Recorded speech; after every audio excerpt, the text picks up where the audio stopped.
Shalom, family. This subject is very, very important to me. Very important to me.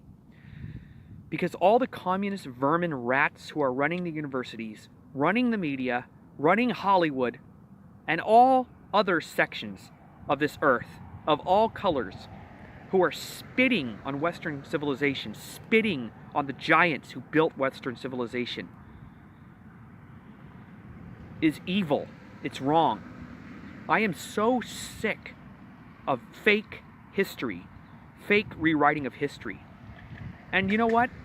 We are being told by the vermin that the fake history is the good things that are said about the giants who made Western civilization.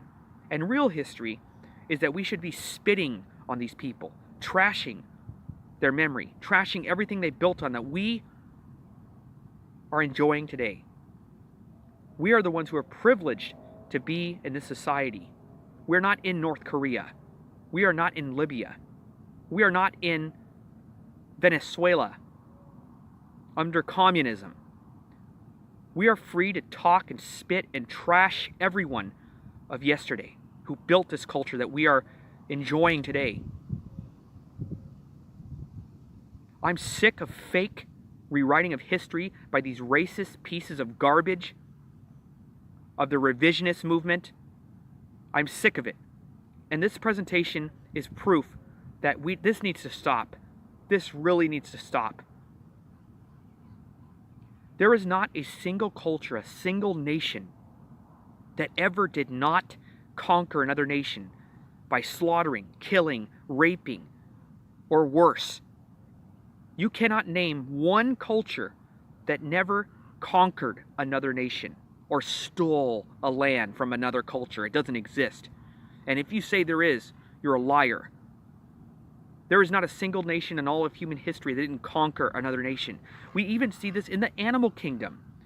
What happens when lions go into other territories? They take over, they attack. It's even in the animal kingdom. It's time to learn the truth. Real history, not fake, revisionist, racist history. We are in the greatest country on earth. If you don't think so, then you should probably go somewhere else. I guarantee you'll be back very quickly. Enjoy.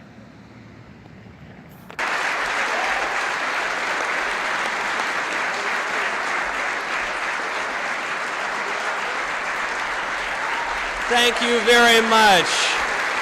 Thank you so much for coming out. All right. Oh, that's very kind of you. Thank you very much. Thank you so much, as always, to YAF for hosting. Thank you to Notre Dame for inviting me. Free speech is not totally dead yet. And I have to make a special thank you to Antifa. I have to thank them. They had promised that they were going to come and interrupt this talk tonight, and they didn't show up yet. I actually was sort of hoping for their mothers that they would clear out for the afternoon so that their mothers could take away all of the Hot Pockets containers from the couch cushions.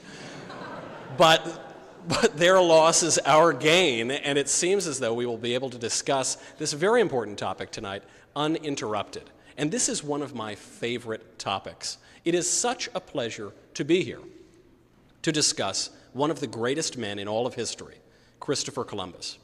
And where better to discuss Christopher Columbus, a devout Catholic, than here at the Catholic University, Notre Dame, named after Our Lady, to whom Columbus had particular devotion. This university is blessed in many ways. It is particularly blessed in the beautiful murals that it has from the 19th century, painted by the Vatican portraitist Luigi Gregori. Those murals depict Christopher Columbus, the brave and brilliant Italian explorer who discovered America. The murals have been painted at the entrance to the main building of the university as a reminder to all of us of the courage, curiosity, and moral purpose that sit at the heart of liberal education. Unfortunately, the leadership of this university has chosen to sneer at this blessing and this fitting symbol of liberal education. Just last month, Notre Dame President Father John Jenkins made the morally and pedagogically indefensible decision to cover up those murals so that nobody can see them. Now, in a certain sense, this decision is perfectly fitting of the spirit of our times. In 2019, is there any clearer picture of how far our educational system has fallen than for an American university president to cover up art and history with a giant tarp, lest reality offend the ignorant and the unreasonable? In his letter of January 20th to the Notre Dame community, Father Jenkins wrote, quote, "In recent years, many have come to see the murals as at best blind to the consequences of Columbus's voyage for the indigenous peoples who inhabited the New World, and at worst, demeaning toward them. Art and history," Father Jenkins seems to say, "are to be permitted only if the majority of any given mob approves of them." He goes on, quote, "I have decided, after consultation with the university's Board of Fellows, on a course that will preserve the murals, but will not display them regularly in their current location." Father Jenkins expects us, it seems, to be grateful that he will not personally destroy the murals with his own hands. He will not, as an American university president, personally take a sledgehammer to art and history as would any Taliban commander. We should be so grateful. Regardless, though, we will not be permitted actually to view the murals, for very long at least. According to Father Jenkins, art and history are simply too much to bear for the fragile minds at this university. Now, why has Father Jenkins not simply moved the murals, you ask? Well, because the murals, luckily, were painted directly on the wall. And any attempt to move them would destroy them forever, a step that the university is unwilling, as of yet, to take. Yet is the operative and terrifying word. Just last week, Father Jenkins announced that he had formed a committee to advise, quote, "on the place to display the images of the murals and the appropriate communication around the display. Art by committee. What could possibly go wrong?" Will Father Jenkins apply this anti-intellectual approach to other works of art? I, for one, don't like modern art because of how terrible it is. Can we expect Father Jenkins to form another committee to cover up the university's modern art collection? Can we expect him to throw a tarp over Georgia O'Keeffe's sexually provocative work? How many more committees will be formed to censor art? How many more committees will be formed to censor history at an alleged institution of higher learning, no less? History, after all, is what we're really here to speak about this evening. Specifically, we are here to correct the anti-historical nonsense swirling around the life of Christopher Columbus. Nothing so typifies the American left's present wave of statue-toppling, anti-historical hysteria as its war against Christopher Columbus. If you've been out of the news over the past few years, a 25-year-old woman was arrested for vandalizing a statue of Columbus in San Jose, California. The word murderer was spray-painted on a statue of Columbus in Binghamton, New York. In Minneapolis, a petition circulated to replace a statue of Columbus at the state capitol with a statue of the late pop star Prince. A Columbus statue in Yonkers, New York was beheaded. That's no good.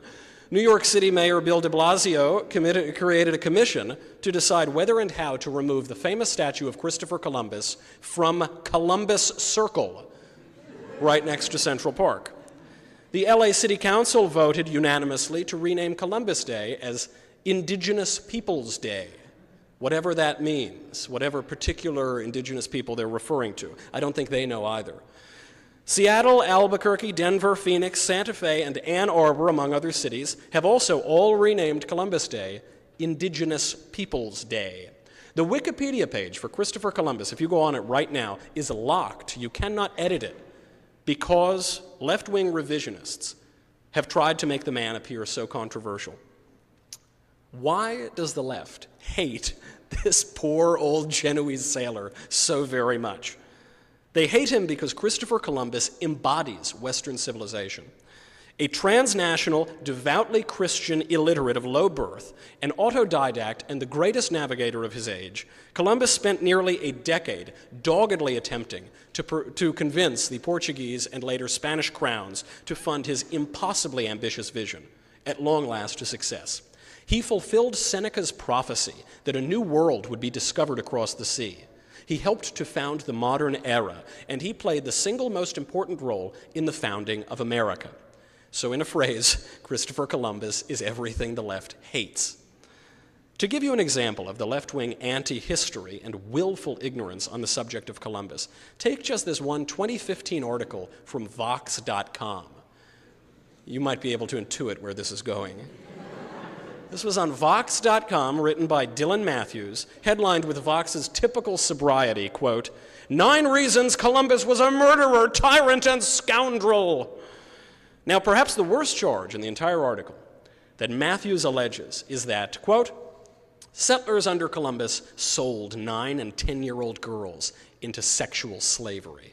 Matthews asserts, quote, "This one he admitted himself in a letter to Doña Juana de la Torre, a friend of the Spanish queen. Quote, there are plenty of dealers who go about looking for girls. Those from 9 to 10 are now in demand, and for all ages a good price must be paid."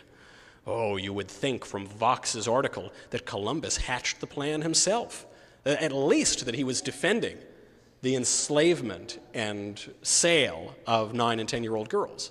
But of course, you would be wrong. Even a cursory look, even just clicking one link past the Vox article to the letter in question, shows how misleading the left's anti-Columbus hysteria can be. In the letter in question, Christopher Columbus is not bragging about selling those girls into slavery. He's not defending it either. On the contrary, to the exact opposite, in the very next sentence, Columbus writes, quote, "I assert that the violence of the calumny of turbulent persons has injured me more than my services have profited me, which is a bad example for the present and for the future. I take my oath that a number of men have gone to the Indies who did not deserve water in the sight of God and of the world." How much more directly could he possibly condemn these people? He said they don't deserve water in the sight of God or the world. Anti-Columbus crusaders in recent years have focused most of their attention on a recently uncovered document from 2006 that allegedly exposes Columbus as the monster, vicious, genocidal, throw in whatever epithet you want, monster that they portray him to be. Headlines at the time of this document's discovery included, "Lost document reveals Columbus as tyrant of the Caribbean." "Columbus exposed as iron-fisted tyrant who tortured his slaves." "Christopher Columbus was actually punished for being a horrible person." And then my favorite, they really cut to the point, "Christopher Columbus was evil." That was a newspaper headline at the time. The news articles quote the most lurid and damning verses from this uncovered document, but they are all strangely silent on the nature and the author of the document itself. If you try to read it, you say, okay, but who wrote the document? What was the document? None of the articles will cover it. You actually have to do a fair bit of research to find out who it was. And when you do that, you find, unsurprisingly, that this report was written by none other than Francisco Bobadilla, Christopher Columbus's chief political rival and the man who successfully usurped power from him in the West Indies. This would be like pointing to a tweet from Hillary Clinton and using that as the sole and sufficient proof positive that Donald Trump was a really, really, really, really bad guy. It said so right in the tweet. It was a tweet, a recently uncovered tweet. In reality, Christopher Columbus spent years of his life refuting this document as vicious libel, and he turned down, as a matter of principle, lucrative agreements with the Spanish crown that did not correct for history what Columbus viewed as baseless calumny. Now, this is not to say that Christopher Columbus is guiltless in the Spanish treatment of the natives. He's not. The greatest sailor of his age was not also the greatest colonial administrator. But the left's claims of Columbus's special monstrosity are without foundation. Even Bartolomé de las Casas, the first resident bishop of the Americas and the most vociferous defender of the indigenous islanders against Spanish slavery and brutality, admired Christopher Columbus to his dying day. He expressed as much in his History of the Indies. Stanford professor emerita Carol Delaney, another Columbus scholar, points out the ignorance, the central role of ignorance in all of this anti-Columbus nonsense. She says that these revisionists are, quote, blaming Columbus for things he didn't do. It was mostly the people who came after, the settlers. Her line, I just think he's been terribly maligned. And she's right, he has been terribly maligned by historically illiterate activists. Delaney points out that in Christopher Columbus's own writings and in the writings of people who knew him at the time, Columbus seems to be, quote, very much on the side of the Indians. Christopher Columbus, by the way, even adopted a Native American son from an American Indian whom he had befriended who died. If this is not evidence that he's not a racist, anti-Native maniac, that he adopted one and raised him as his own son, also notice that in all of Christopher Columbus's writings, he never writes anything about the race of the islanders as some racial difference or some racial inferiority. It simply didn't happen. He didn't regard them as racially inferior. He didn't talk about the color of their skin. Now, we live in an era of fake news. So it is unsurprising that uneducated ingrates persist in attacking this great man. So let us quickly, in the time we have remaining, dispel some of the most pernicious lies and confusion. Who was Christopher Columbus? Cristoforo Colombo was born in 1451 in Genoa, Italy. Some people say he was born on like planet Mars. They have all these crazy conspiracy theories. No, he was Italian. To quote Tony Soprano, he was a brave Italian explorer, and in this house he's a hero. He was born to no rank and received no education other than the extensive self-instruction into which he poured his sizable genius. No portraits were painted of Columbus during his life. So actually, even the portraits that we're discussing right now, the murals, may be completely physically inaccurate. Bartolome de las Casas describes Columbus as more than middling tall, face long and giving an air of authority, aquiline nose, blue eyes, complexion light and tending to bright red, beard and hair red when young, but very soon turned gray from his labors. He was affable and cheerful in speaking. He was sober and moderate in eating, drinking, clothing, and footwear. He was a gentleman of great force and spirit, of lofty thoughts, naturally inclined to undertake worthy deeds and signal enterprises, patient and long-suffering, and a forgiver of injuries, and wished nothing more than that those who offended him should recognize their errors, and that the delinquents be reconciled with him. By 1480, Columbus had moved to Portugal, married the daughter of a nobleman, traveled to Iceland, Ireland, and Africa, and had his first son. Columbus educated himself, and he made his first pitch to sail westward toward what he thought was the Orient. The Portuguese crown rejected his proposal, so he traveled to Spain undeterred with his 5-year-old son. At this point, a widower and in debt, particularly from the cost of burying his late wife in a manner befitting her noble rank, Columbus left quickly for Spain to pitch Queen Isabella on his vision to discover a new passage to the Indies. He spent 5 years preparing for this meeting. He spent 5 years combing the geographical texts of Marco Polo, Pliny, Pierre Dailly, and others to make his case before a royal committee. Would that American universities took scholarship as seriously as the illiterate, low-born Christopher Columbus. At long last, after 8 years of lobbying the Spanish crown, King Ferdinand and Queen Isabella rejected his request. Sad. Just as he was leaving town, that was to quote the president, just as he was leaving town, though, just as he was leaving, the keeper of the privy purse ran up. Columbus was on his way to go convince another crown to give him money. He was totally determined. The keeper of the privy purse convinced Queen Isabel to call him back, and Las Casas asserts that it was ultimately Columbus's personality and perseverance, far more than the plausibility of his crazy plan, that convinced the Queen to fund him. Now, another reason the left hates Columbus is because of his devout Catholicism. Columbus made a confession and received the Eucharist the morning he set sail. He said his Book of Hours privately in his own cabin. He instructed the youngest sailors to lead shipwide prayers every half hour for the entire duration of the voyage. He ended each day of sailing with a shipwide recitation of the Our Father, Hail Mary, Apostles' Creed, and Hail Holy Queen. Columbus had virtually no navigational tools at his disposal for the most difficult voyage ever embarked upon. He relied solely on the relatively crude tool of dead reckoning, which is basically exactly what it sounds like. It involves laying down compass courses and estimating distances on a chart. There is no evidence that Columbus even took an astrolabe on this first voyage. Along the way, Columbus had to put down several mutinies, but sheer force of will and confidence in the divine providence of his journey prevented him from agreeing to the sailors' demands to turn back for Spain.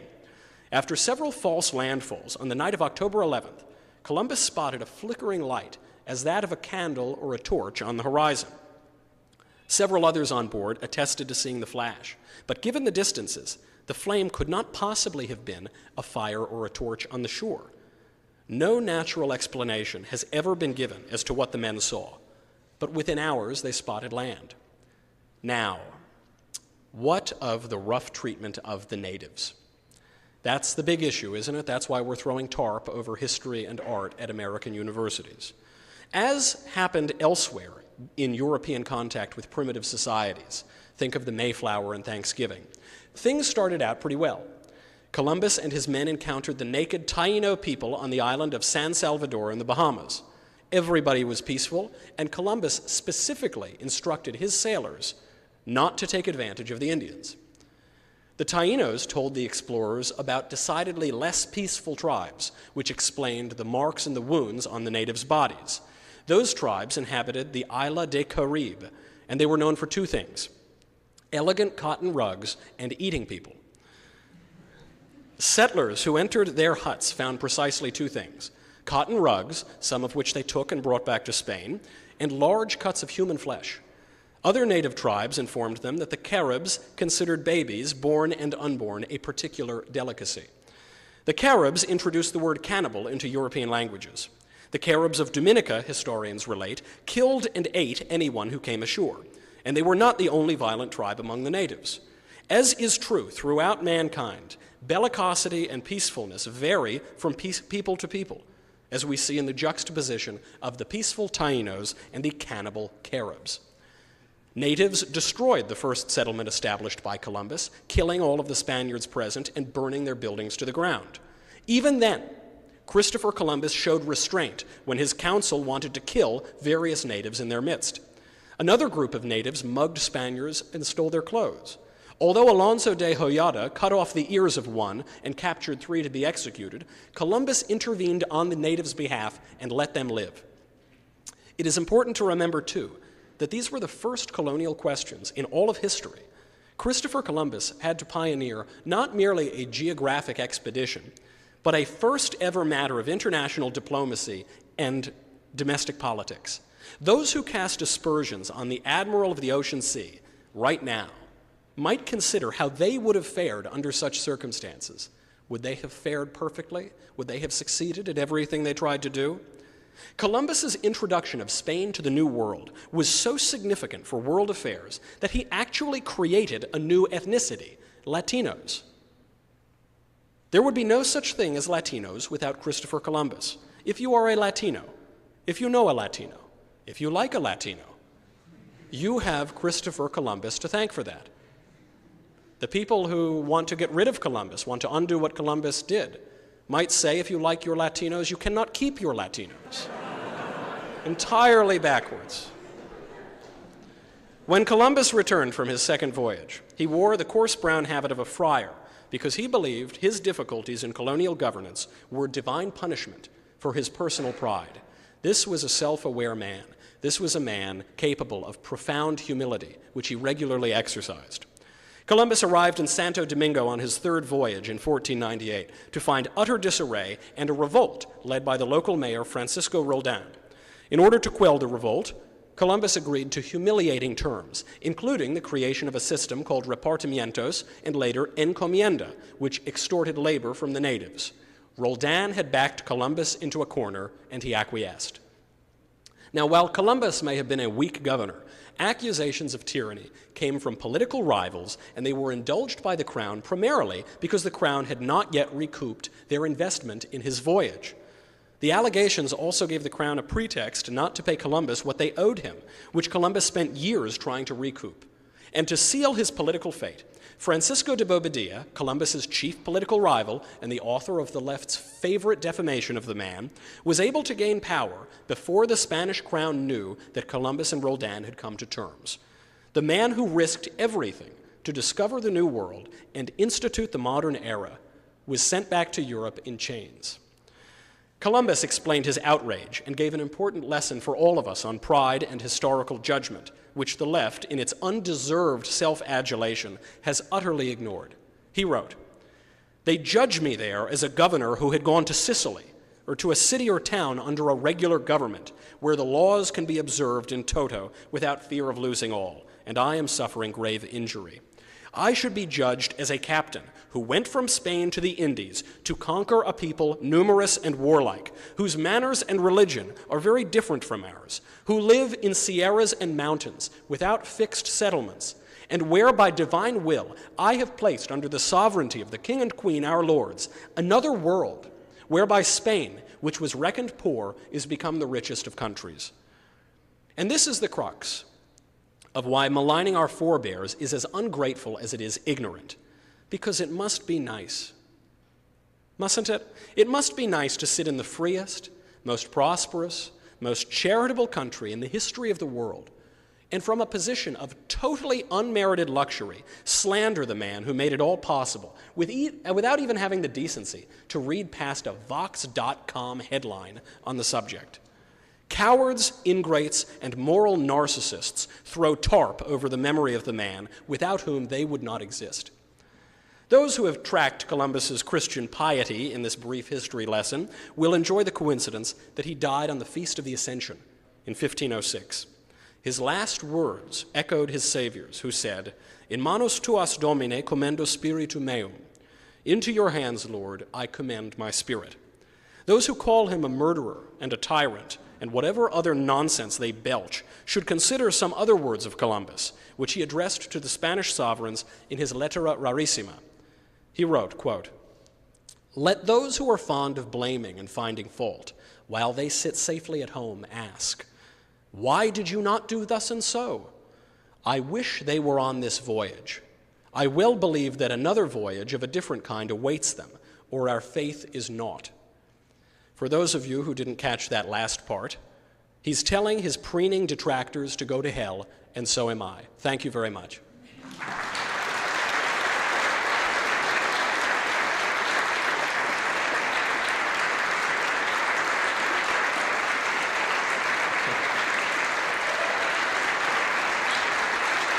Thank you very much.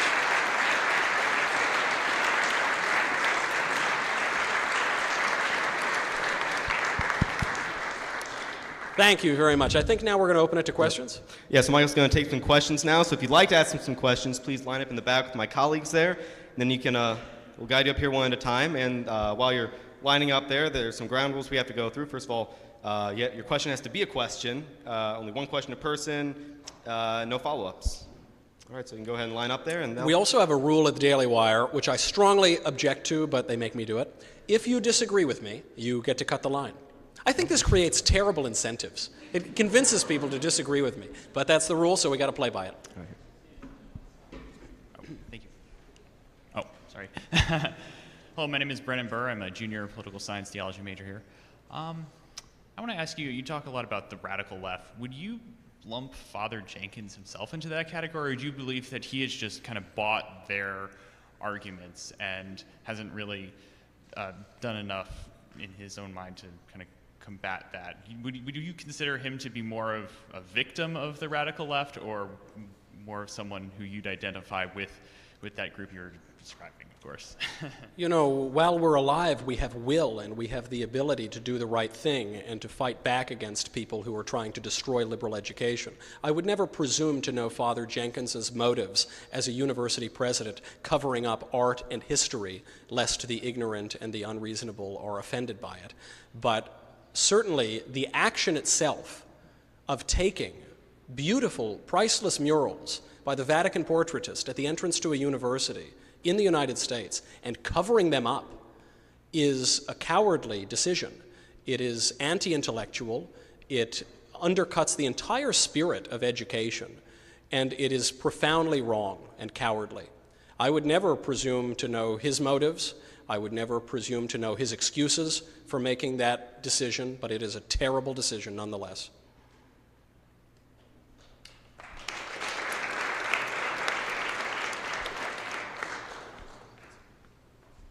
Hey, thanks for coming. My question is, so what do we do? Like, what's your suggestion and how do we, because the left obviously has control of like the education system, like what do we do to like take it back? The educational system is pretty hard when you have university presidents encouraging the inmates to run the asylum and encouraging them to rip down the very basis of liberal education.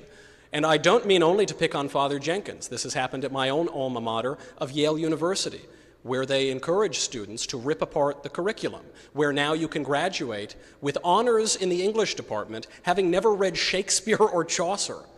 This is not a problem unique to Notre Dame. It's true throughout the United States. Some university presidents have had courage and moral clarity, such as Mitch Daniels, the president of Purdue University, right here in Indiana. When the ridiculous anti-intellectual leftist mob came for him and tried to get him to cave on liberal education, he flatly told them no, and they've had no more insurrections, no more uprisings since then.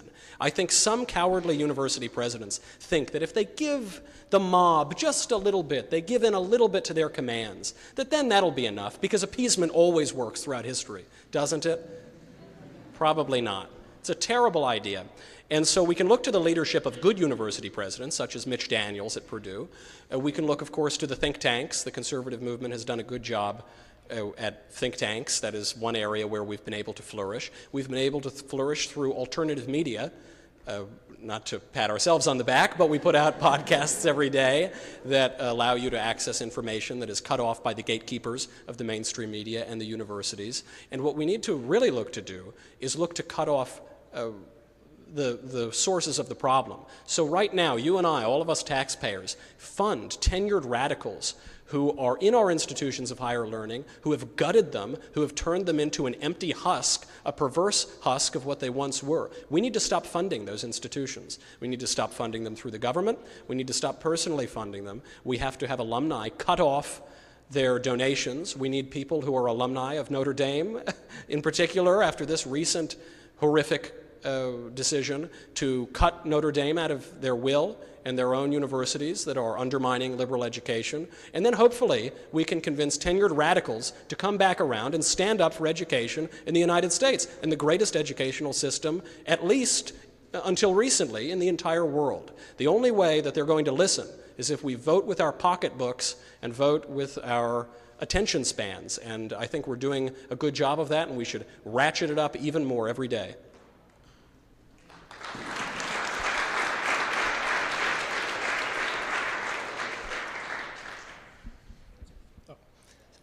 Yeah, I wish I didn't have a time constraint because I have a lot of things I want to get through, but I'm going to read 2 quotes and ask how you justify this as, quote, a hero and, quote, one of the greatest men in history, as you said through your speech. Where are your quotes from? The quotes are from his journal.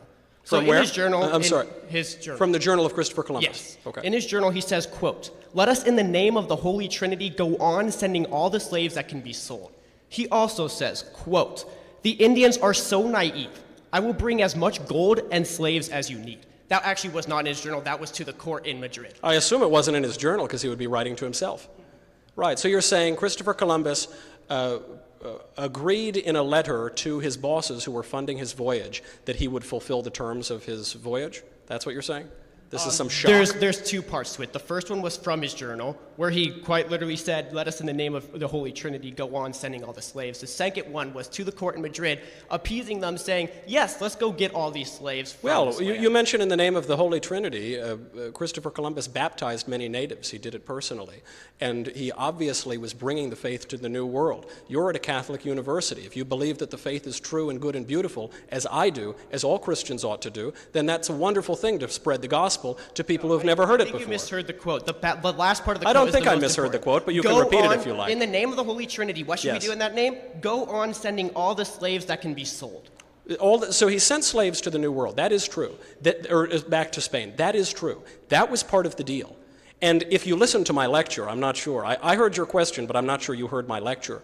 He agreed to the encomienda system as a political concession because he was outfoxed by a local mayor named Roldan. This was the cause of much of his consternation in the New World. It's the reason that Bobadilla was able to take over and usurp control from him in the West Indies.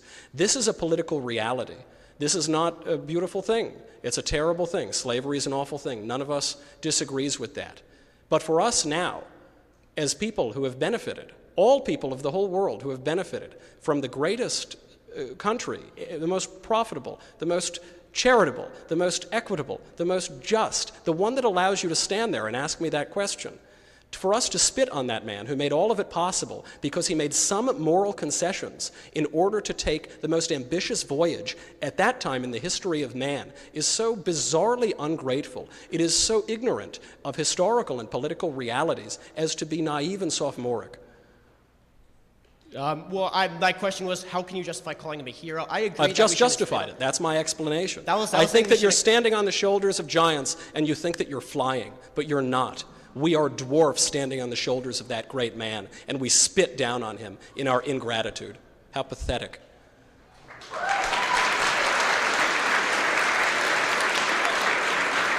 right, so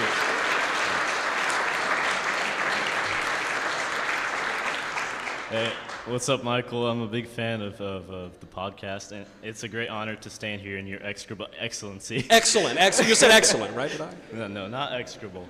And I was listening to the conversation on Tuesday, and somebody asked you if you were writing a book, and you answered that you were writing, in fact, a second book with words. Well, yeah, you're using the word second a little liberally here. I don't, maybe technically a second, yeah. Yeah, so I was wondering, I know you shut down that question. You said you don't want to be on a timeline. It's commitment.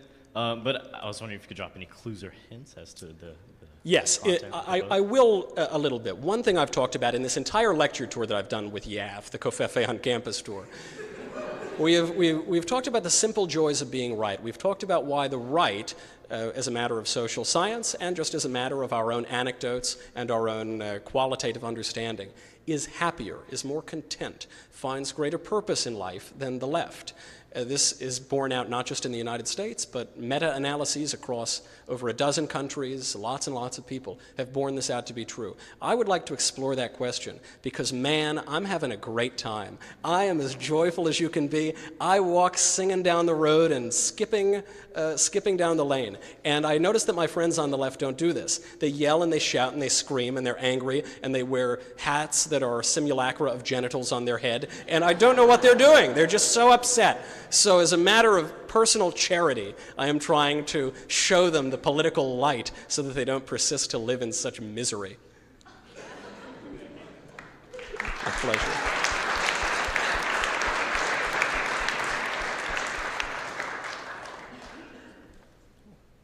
Hello, Knowles. Sam. So during your Politicon panel with Kirk and all of them... The Charlie Kirk one, yeah. Yeah.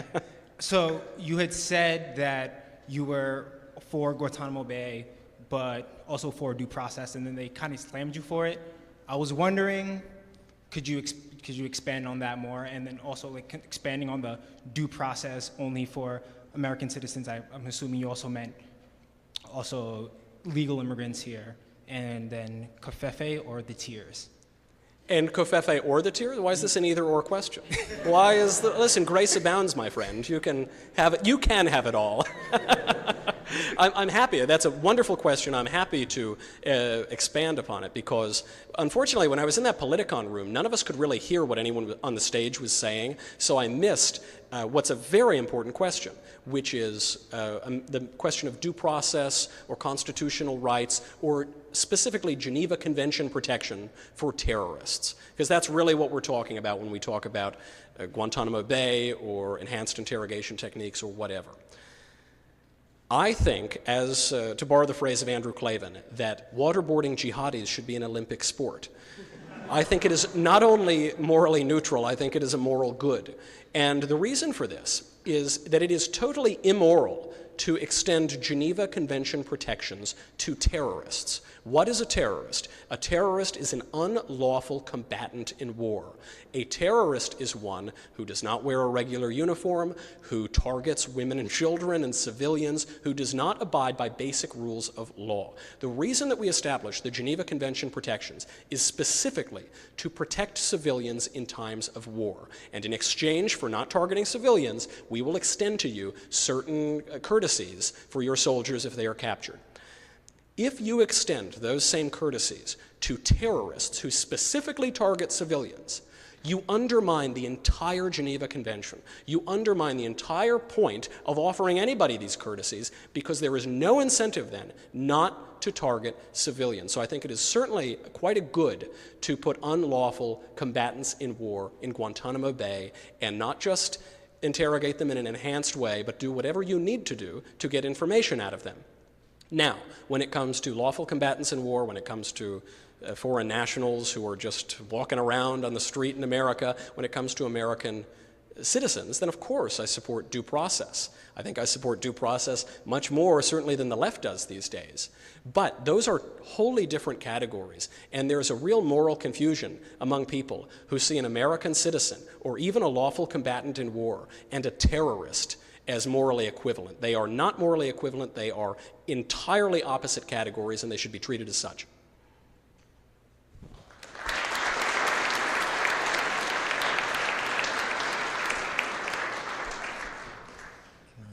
I'm going to try to keep this quick.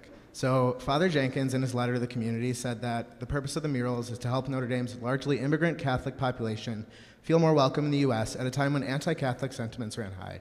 So recently we had a campus-inclusive climate survey, and white Catholic males... I'm sorry, could you repeat that again? Campus-inclusive climate survey. Got it, okay. So the white Catholic males were the ones that reported that they were the ones that felt most welcome at the university.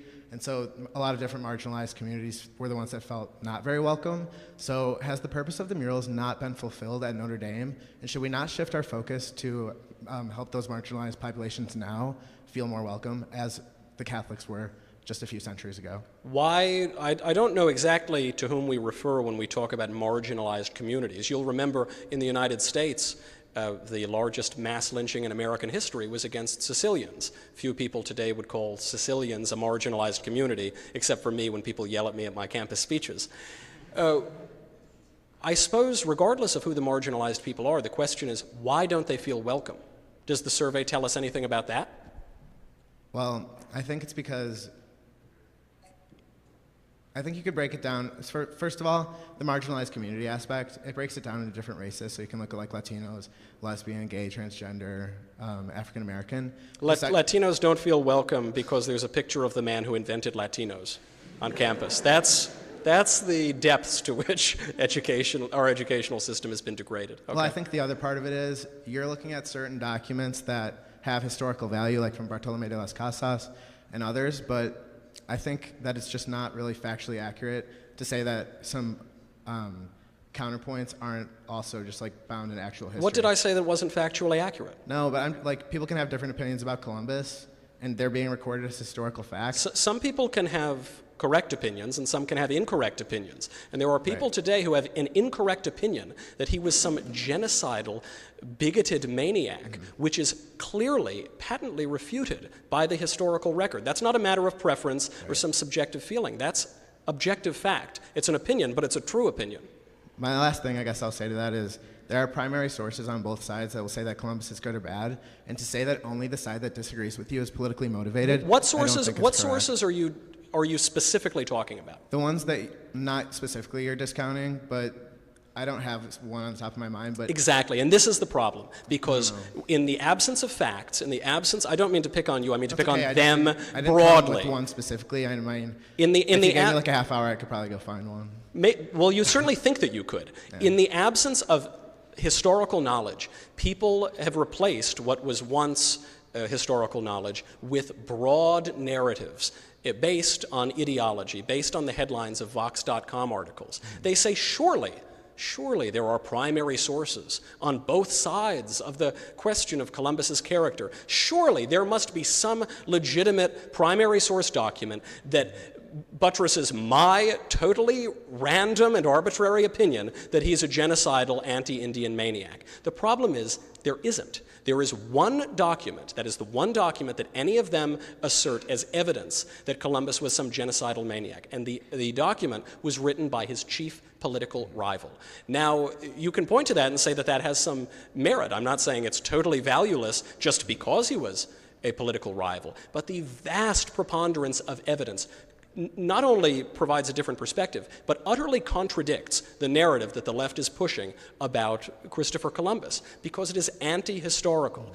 I think the fear here are the broad narratives. It is to say, well, maybe that particular fact isn't accurate, but it speaks to a larger truth. Maybe Jussie Smollett wasn't really attacked in the streets of Chicago by two white men who turned out to be gigantic Nigerian men that he was friends with, but it speaks to a larger truth, but it doesn't. You cannot be, to quote Alexandria Ocasio-Cortez, morally correct, but factually incorrect. You have to be factually correct to be morally correct. And feel free to email me or tweet me with all of the abundant primary materials that you feel refutes the vast preponderance of historical knowledge that we know about Columbus, and I'll consider changing my opinion. But I won't change my opinion for some ridiculous Vox.com headline. Yeah. I think the last thing is that the moral concessions that you think he made are being outweighed by some of the good things he might have done or did do. I think some people just think that those are too immoral to outweigh. So right. I think that people have question. great moral narcissism, including the people who have decided to throw tarps over the murals in this university. And I think, to quote Dean Inge, that the man who marries himself to the spirit of the age will find himself a widower in the next, because we have such moral certitude today, happy as we are, in this luxurious society that was built on the back of Christopher Columbus because of his bravery and moral clarity. And there have been moral advancements that have been made since the time of Columbus that perhaps he would have understood, perhaps he wouldn't have understood. That's totally beside the point. But we are looking back now with perfect 20/20 hindsight. And frankly, we are not looking forward to the future with perfect 20/20 vision. And I think that, to use just one example, in the United States today, we kill 1 million babies a year. I suspect when people look back in the future, and they look back on our time, they will find us, every one of us who tolerates that in this culture, to be far more barbaric, far more morally condemnable than Christopher Columbus, who made moral concessions, largely reluctantly, that do not even come close to what we are living in even today, and more importantly, to what we are utterly blind to.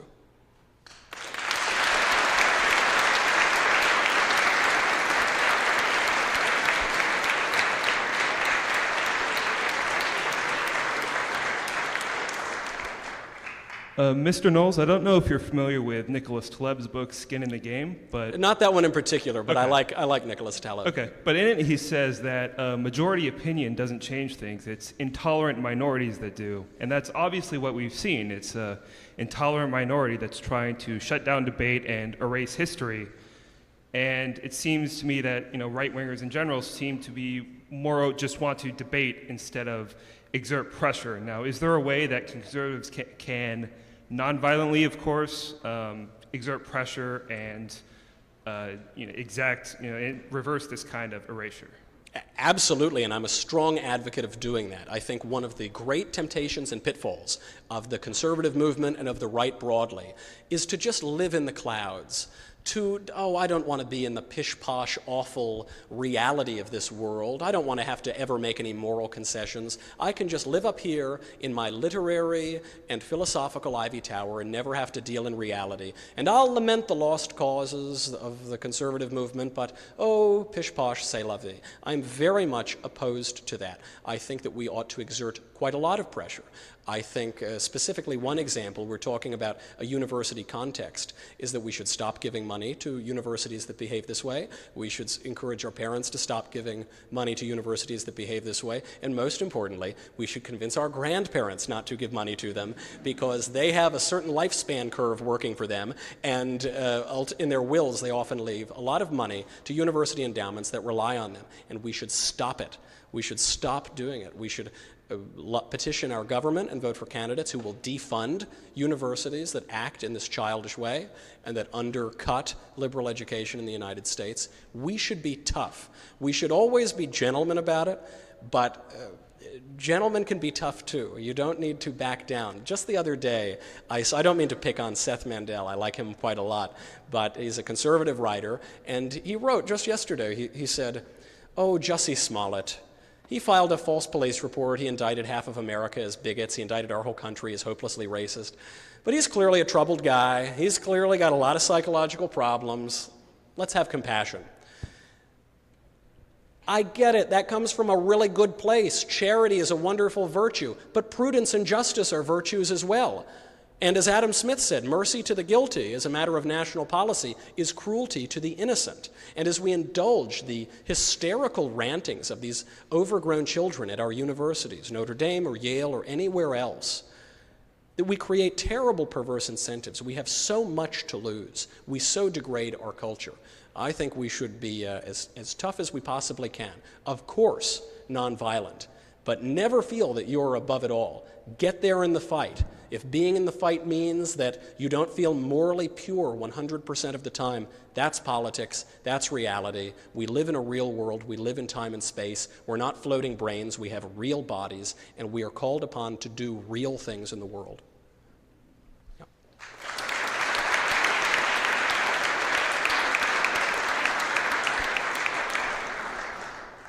Howdy. Thanks for giving this talk. I really enjoyed it, and I agreed with most of it, but I thought that there was one point you made that had some interesting implications. You said at one point that, or you decried the fact that this university was covering up art and history by covering up the murals. And I'm wondering what you think about that same logic being applied to Confederate statues in the South. I think it's ridiculous to knock down history. I think it's absurd. I think we ought to face our history every day, the good, the bad, and the ugly. George Orwell writes about this very famously. I think it's Winston's line in 1984, that once the party has taken control, there will be no such thing as history. There will be no such thing as yesterday. And they'll have the best motives. They'll be doing the right thing as they say it. And ultimately, there will not be even truth itself, nothing but the ever-present political party. Ever-present, ever-changing. We're behaving like Stalin, erasing people out of official Soviet photos when we knock down those statues. It's absurd. It's a testament to the United States that the United States has overcome enslavement and exclusion and so much bigotry. It's a wonderful testament, and we should have those statues there to understand how we got here, to understand what those men were thinking, and to understand what has changed from now to then and how to preserve the gains that we have made while not destroying the tradition on which we all stand.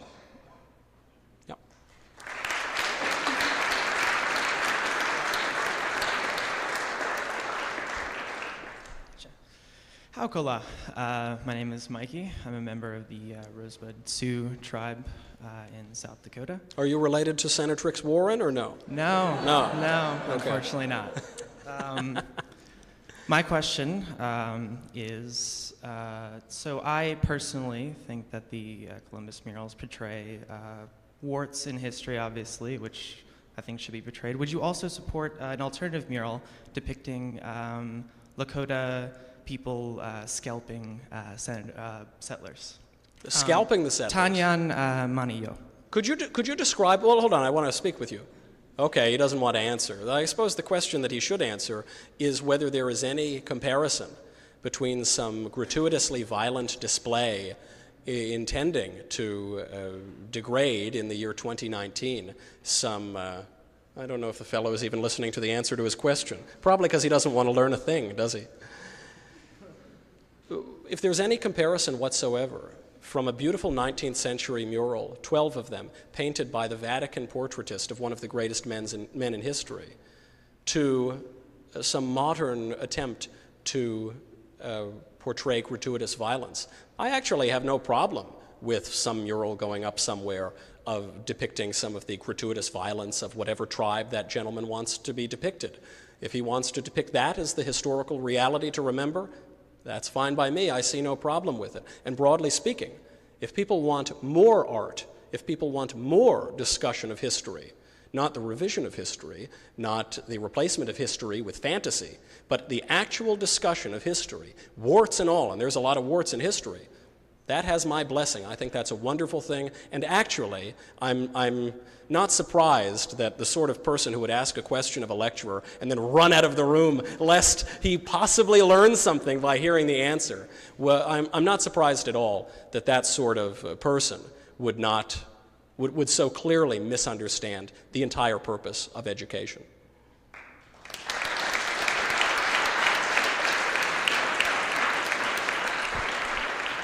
Hi, Nils. My question is, when in the governance or making decisions, when is a good time to use a moral compass to make decisions for abortion or murder, but then on the other side to use a practical decision-making skills with decriminalization of marijuana?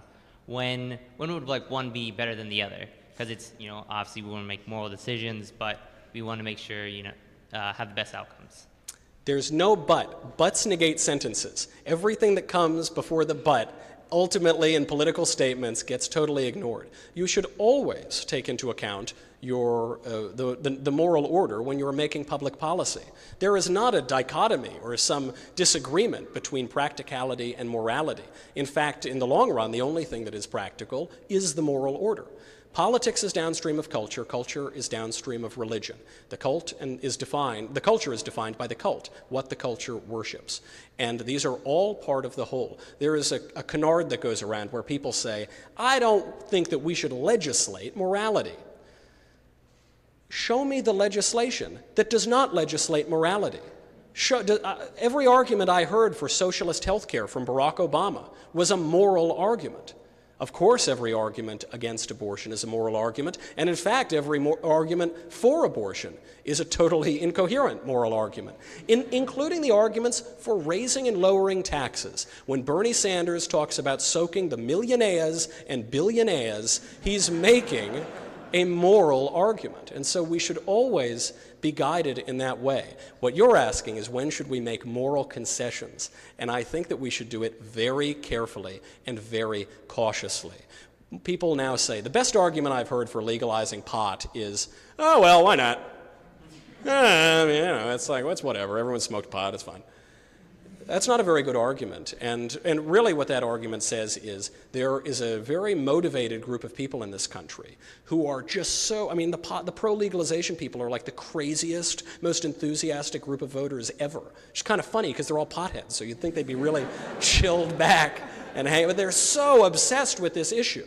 And I think what happens when people are talking about a difference between morality and practicality is they say, oh, I just don't want to fight those crazy potheads anymore. Just let them smoke whatever they want to smoke. That's not a good way to make public policy. People have to stand firm. Fortitude is a virtue, and unfortunately politicians ignore that one the most, but really it should always be at the forefront of their mind.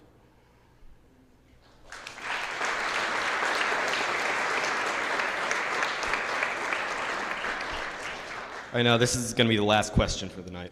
Okay, they told me to keep this short, so but I think it's a really important question. I grew up watching a lot of Westerns back in my day. Well, I'm only 20, but when I was younger, I watched a lot of Westerns and John Wayne, Clint Eastwood, and I can't help but draw the parallels between what's happening with Christopher Columbus and what's happening with John Wayne right now going on. And I guess my question is, what are the similarities and what can we do about that, as conservatives, to kind of, because it seems like they're just kind of to smear somebody based on their beliefs rather than what their actual actions were.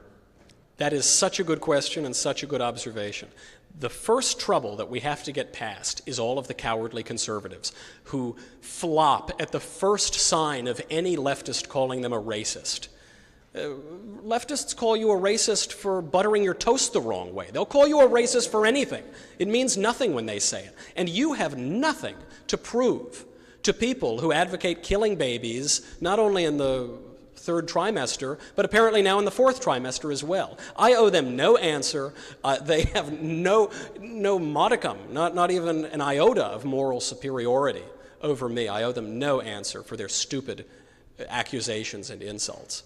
A lot of conservatives say, oh, I don't want to defend John Wayne in an interview from 40 years ago, even though he'd also died 40 years ago and he was born in 1907. I don't want to, no, he's terrible, I hate the Duke.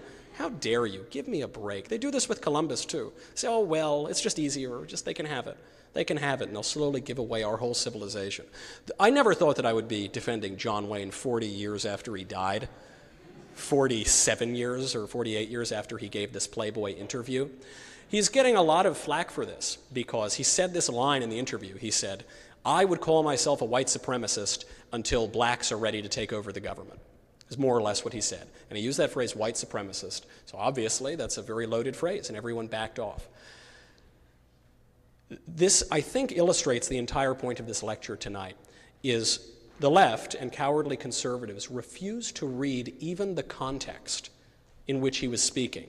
He was speaking 3 years after the Civil Rights Movement as a very old tough guy that was born at the turn of the 20th century. That's some context, but even the context of what he said, because what he said was, blacks in this country resent public policy, perhaps rightfully so. Why? Because of enslavement, because of exclusion, because of bigotry. And part of what he's pointing out is that blacks had been excluded from education. And so then he makes his comments, which of course none would defend the use of the phrase white supremacy. None would defend the comments of a man 3 years after the Civil Rights Movement had ended. By the way, the comments of an actor. So we talk about today why we shouldn't be looking to actors as our great political philosophers. The same was true in the 1970s. But if you listen to what he was actually making, the premise of what he was saying was actually an anti-racist point. It was acknowledging the reality of exclusion of people based on race and admitting the immorality of that.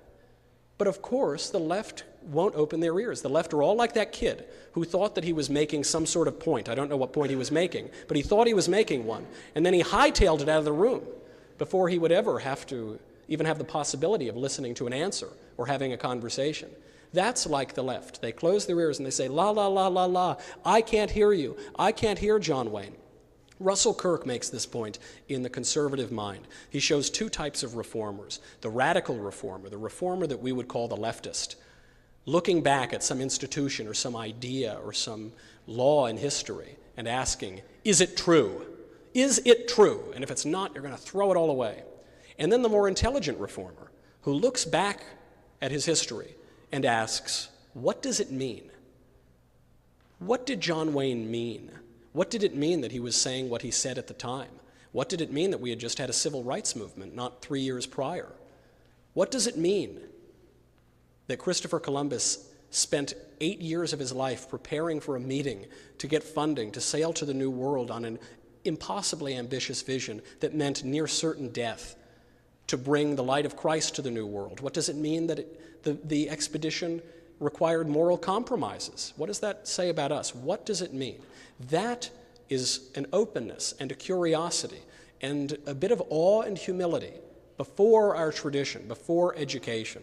And as our educational institutions encourage students to turn all of that off, to be so proud of their ignorance, to run out of a room before they could ever hear an answer to the question that they weren't even really asking, well, that is a great shame, and unfortunately that is taking hold not just here at Notre Dame, but at universities around the country, and unfortunately that darkness over the light of education only appears to be getting worse. I hate to leave you on a sad note, but that's just the way it is, guys. Let's hope that we can rip the covers off those murals and have a little bit of history and a little bit of art, because this is a university. Thank you very much.